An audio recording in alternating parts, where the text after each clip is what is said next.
Hello बच्चों, let us read the question first. Find the incorrect matching pair. Incorrect matching pair हमें अब बताना है. यहाँ पे ऑप्शंस है longest phase of M phase metaphase, shortest phase of interphase G2 phase, M phase maintains nucleocytoplasmic ratio and fourth है interphase with preparatory phase.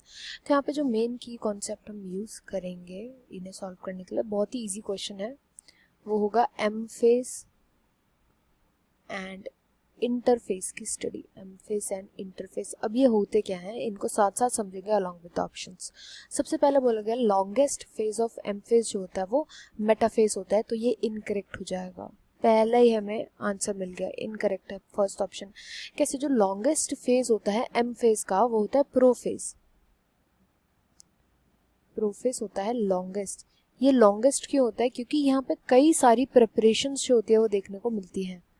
कई सारी प्रिपरेशन जो होती है वो सेल करती है. प्रोफेज जो होता है वो फर्स्ट फेज होता है.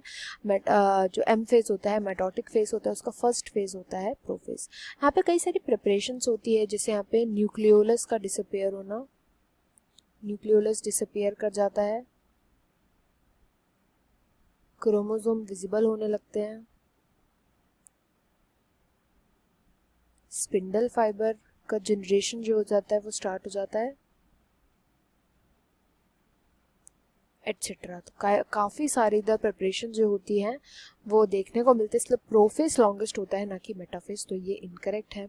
इसके बाद नेक्स्ट हो जाएगा शॉर्टेस्ट फेज जो होता है इंटरफेज का. तो देखो एम फेज क्या होता है? एम फेज का मतलब होता है वो फेज जहाँ पे डिवीजन हो रहा है, जहाँ पे सेल डिवाइड कर रहा है, जहाँ पे माइटोसिस या मायोसिस स्टार्ट हो चुका है. जबकि इंटरफेज क्या होता है? ये वो फेज होता है जहाँ पे सेल अभी डिवाइड नहीं कर रहा, केवल प्रिपेयर करता है सेल खुद को, प्रिपेयर करता है फॉर डिवीजन, डिवीजन के लिए प्रिपेयर करता है. यहाँ पे मेनली 3 फेसेस हमें देखने को मिलता है इंटरफेस में. G1, उसके बाद आता है S फेज, उसके बाद आता है G2 फेज एंड इसके बाद आ जाता है M फेज. तो इंटरफेस में 3 फेसेस होता है. इसमें बोला गया इसमें शॉर्टेस्ट जो होता है वो G2 फेज होता है, which is a correct statement. G2 phase जो होता है ना, इसमें केवल चेक पॉइंट्स आते हैं, मतलब जो सेल होती है ना वो चेक करती है कि हमारे पास सब कुछ है. जब आप ट्रिप पर जा रहे होते हो, कोई इंपॉर्टेंट चीज़ करने वाले होते हो, तो आप चेक करते हो ना हमेशा लास्ट में, क्या मैंने ये रख लिया, ये रख लिया, ये रख के क्या ये तैयार है. ऐसे ये भी चेक करता है.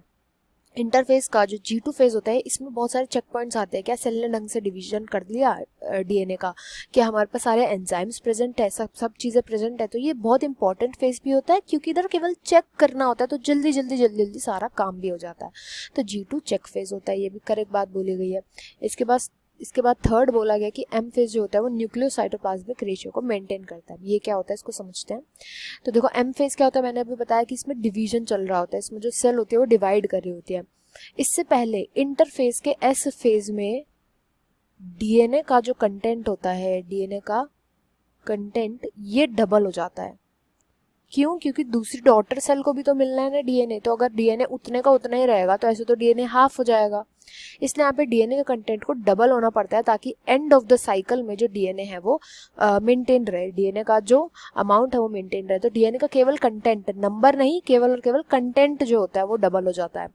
अब ये जो कंटेंट डबल हो गया इसकी वजह से क्या हुआ कि साइटोप्लाज्म एंड न्यूक्लियस में जो डीएनए है या जो न्यूक्लियस है इसका जो रेशियो होता है ये डिसरप्ट कर जाता है. क्योंकि अब न्यूक्लियस का अमाउंट तो बढ़ गया, क्योंकि उसमें डीएनए का अमाउंट भी बढ़ गया, तो न्यूक्लियस में जो वॉल्यूम है वो इंक्रीज हो गया, जबकि साइटोप्लाज्म का क्या है उतना ही है. तो यहाँ पे ओवरऑल रेशियो क्या कर जाएगा, इंक्रीज कर जाएगा. ये तो कांस्टेंट है.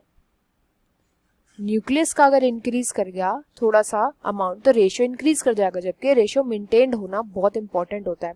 तो इसके लिए क्या होता है, एम फेज में जब सेल डिवाइड कर जाती है तो यही जो न्यूक्लियस के अंदर जो डीएनए बढ़ा है यही डीएनए डिवाइड हो जाता है दोबारा से. अब जब डीएनए डिवाइड हो गया तो क्या हो जाता है, अब इसका जो अमाउंट है न्यूक्लियस के अंदर डीएनए प्रेजेंट है ये कम हो गया, तो वापस रेशियो जो होता है वो कम हो जाता है, यानी नॉर्मल पर आ जाता है.